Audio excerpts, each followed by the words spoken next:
Hi everybody, I want to make a very short, I hope, video here. This one's going to be vinyl finds of all kinds. It's been quite a while since I made one of these, and that's because I haven't really had enough stuff that I wanted to show, and I kept waiting till I got more and more. Well, I still don't have as many as I would like just for one video, but I think I'm going to go ahead with what I've got. A little bit of this, a little bit of that, a couple of CDs, vinyl albums, and a 45. I'm going to start with two CDs first that I got for $1 each. This one being Green Day. It's the Nimrod album, and I picked it up for a couple of reasons. For one thing, I've been hearing some Green Day songs over the years, and I actually like the style, the singing, in a kind of way. I like the version of Working Class Hero, the John Lennon song. In a way, I really thought that I would just take a chance, you know. The song that is called Boulevard of Broken Dreams I like a lot.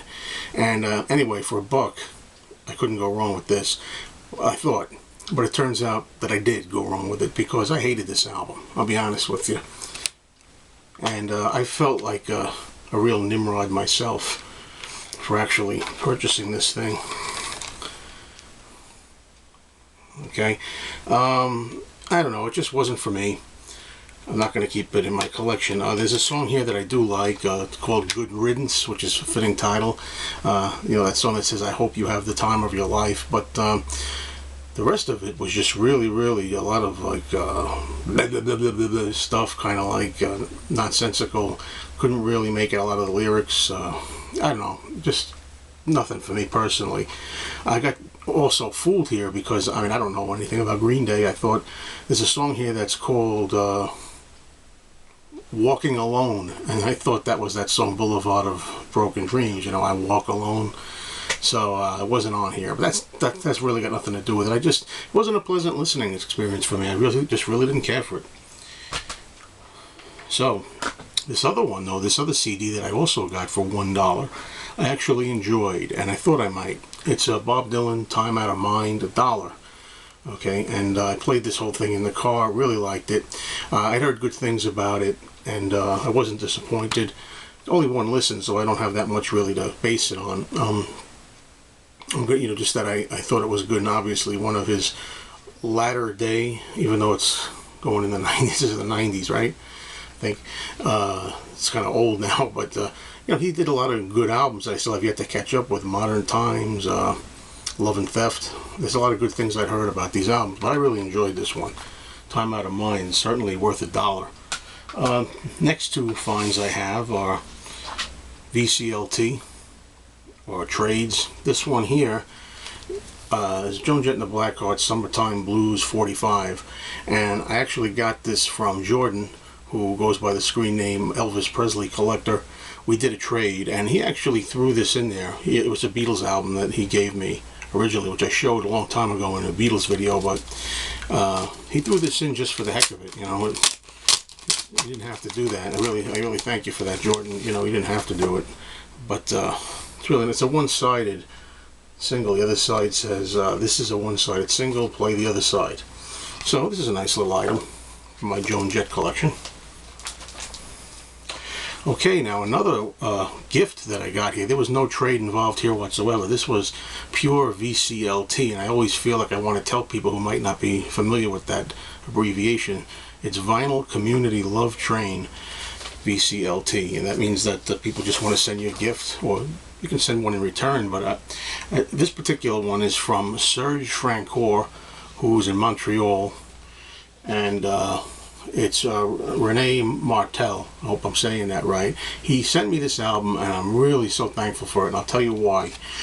He plays a lot of French versions of popular songs, foreign languages of songs that you know from English, and one of them was the Beatles song The Night Before from the movie Help that he played on a single once, I think. And I remember writing to him in the comments saying I really enjoy that version. I hope I can find it someday, and that song is on this album. So he sent me the whole album, which I really appreciate that, Serge. Thanks a lot. But there's other stuff here that I'm going to be interested in. Rose Garden, which is, I guess, the Lynn Anderson hit. Snowbird. And some of these are not in English, the titles, but the raindrops keep falling on my head. So there's other songs here that, some of them, who knows, I might even like a lot of these other songs, but I don't recognize. The rest of them are in French, I think. So thanks a lot, appreciate it. He also had sent me with that a nice little note. It's very nice of him to do that. I'm going to keep this note in the clear sleeve behind the album. I like to save things like that. Okay, now here's a lesson to be learned. You know, you think you collect records for a long time, and you learn there's one very basic rule of collecting records that everybody should know, and unfortunately we forget. I forgot. Here it is. It's this album. The Monkees Instant Replay album, and it's in pretty good condition. I was very happy to get this. This cost me $3.99. It's pretty cheap, right? And I bought it at one record store. Then I went to a second record store, and the owner said, "Wow, you know, if this is in good shape, if the record is in good shape, you really got yourself a good deal with this album." So then we proceeded to notice that the record inside here was the wrong record. It was actually for another Monkees album, The Birds, the Bees, and the Monkees, which I already have. So I didn't need 2 copies of that, and so I don't have Instant Replay on record, but hopefully if I find the record in decent condition for cheap enough, I can Frankenstein it together with this cover that's really in nice shape. So if something's too good to be true, a lot of time it is. And that's the lesson you have to learn. Basically, always check the disc. You know, a lot of times we just buy records and don't check the disc. I mean, I check the disc for quality. I mean, sure, I pull out the disc and I look to make sure the record's in good shape, which this was. But I mean, check the label, make sure it's the proper record. It's very easy to have the wrong record in there. Okay, now we have a Joan Jett album from 1990. It's called The Hit List, which I already have, but this is a beautiful sealed copy, and you can't really find this with the hype stickers and so forth. Very hard to find this album, because by then things were really going to compact disc, and I love that cover. I always have to say that. It might be one of my favorites, if not the favorite Joan Jett album cover. But you know, I have a plain copy with the open one, and this is just to keep sealed for collecting purposes. So it's nice to see that. Don't come by. I think I saw this album twice. You know, I bought it the first time, and then I got the second time here. Twice in 5 years of collecting vinyl again. Next one is a record that I got when I was vacationing in Maine, or was it New Hampshire? It's Joan Jett and the Runaways, I Love Playing with Fire, which is basically the last album, and now the Runaways, which I reviewed a few videos back. It's got those songs on here, but it's also got a live version of I Love Playing with Fire, and it's got an introduction to that, and Don't Abuse Me on here. There's a couple of extra tracks on here, which is nice to have. Okay, next up, I'm a fan of horror movies and soundtracks, and in particular old horror movies from the 30s and 40s. And this fits right in with that. An Evening with Boris Karloff and His Friends. How much do I love this cover? I mean, I played this already, and it's really a lot of fun. It's got Boris Karloff narrating a lot of stuff, and the script was written by Forrest J. Ackerman, who was the editor of Famous Monsters of Filmland magazine, is now gone. Lived to be in his 90s. But even if I didn't like the content of Boris Karloff speaking and narrating, I mean, the cover alone is beautiful for anybody that's into that kind of thing. You know, old horror movies from the classic monsters. But you also have dialogue from movies like Son of Frankenstein is on here, for example, and Dracula, Son of Frankenstein, The Wolfman, and so on, Bride of Frankenstein. And the thing is, I gotta get a laugh out of this, because when this record came out in the 60s, you know, you didn't have home video, you didn't have VHS tapes, DVD, so it was kind of a thrill, I guess, to be able to actually hear the movie and play it on your stereo or turntable, phonograph. So that's pretty cool. But today, of course, it's just a novelty, because Halloween's coming up, and I'm going to be watching all those monster movies on Blu-ray. The Blu-ray's coming out this month, so it's now September. So anyway, one more in that particular line. This is Frankenstein, Dracula, the Mummy, the Wolfman, and Other Old Friends.